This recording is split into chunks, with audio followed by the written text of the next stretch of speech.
Hermvids with Mr. Hermit. Educational videos about reading and writing. This unit's skill focuses on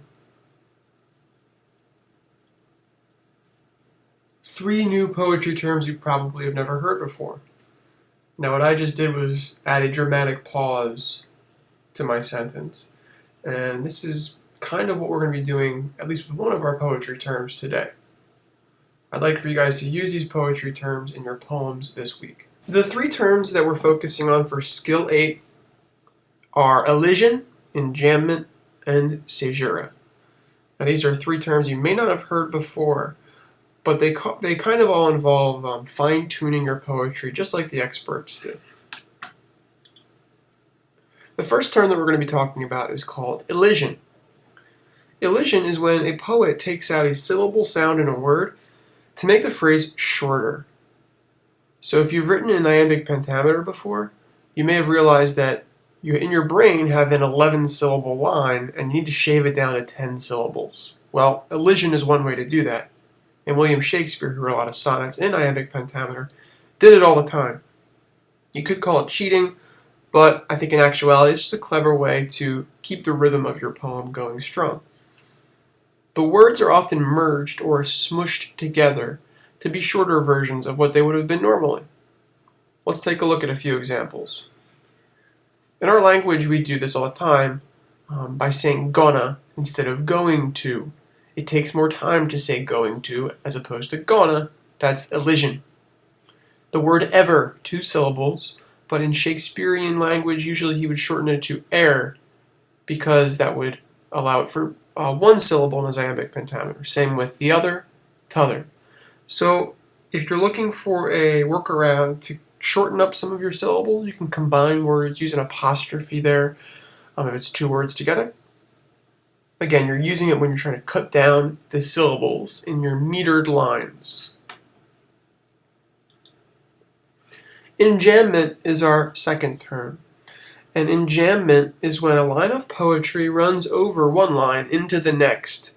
The thought isn't totally complete, and it kind of finishes on a following line or many following lines. There is no end of sentence punctuation until later.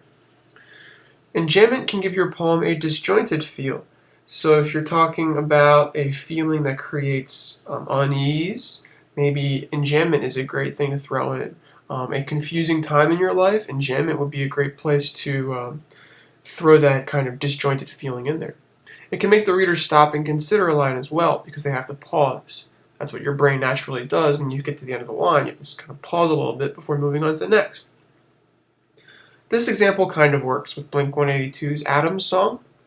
And as you can see by the lyrics, they use enjambment, and it kind of makes their lyrics resonate a bit more in this song. It's an emotional song.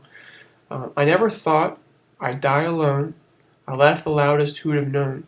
So if you're writing this as a book, you might put commas or periods there, but he kind of pauses for dramatic effect. In the example from poetry here, which is by a poet named William Carlos Williams, who uses these enjambment quite a bit, in his poem Between Walls, it gives it an offbeat rhythm. The back wings of the hospital where nothing will grow lie, cinders in which shine the broken pieces of a green bottle. So he has his own distinct rhythm, but he uses enjambment to make you consider each line, each word he uses more in depth. And that's a successful use of enjambment. You can think of enjambment as being, I apologize, kind of jamming, or kind of like jamming a line in half. I don't know if that works at all, to help you remember. The last term is called Caesura. Caesura is when punctuation is used to subdivide one line of metrical poetry. Another way to say that is you have one line and you break it into sections using punctuation. Exclamation points, commas, colons, whatever. You can do this by dividing it equally in half, calling it medial Caesura. Think of medium right in the middle. That would be an example in this first line here. From the hag and hungry goblin comma, that into rags would rend ye. So right in the middle there, it's divided, and it kind of, you can group information using this Caesura. You can add a rhythm within the line itself, like in this next line. And the spirits that stand by the naked man in the book of moons defend ye. So there's its own rhythm that's created within that line using Caesura. The next line is a famous quote, "To err is human, comma, to forgive is divine." The Caesura is used there to make you really consider that first part. Making mistakes is human, and then the Caesura allows you to consider the next part equally as much. To forgive is divine. Again, you can use this to create rhythm, or to have your readers deeply consider the meanings of your sections. As a quick recap, we've got Caesura, which we just went over. Got Enjambment, which is kind of breaking your lines in pieces. The beat poets did this pretty frequently, if you've remembered Creative Writing 1 and Jack Kerouac. And then elision, combining words together in order to save space with syllables. I'd like to see you guys use this in your next set of poems.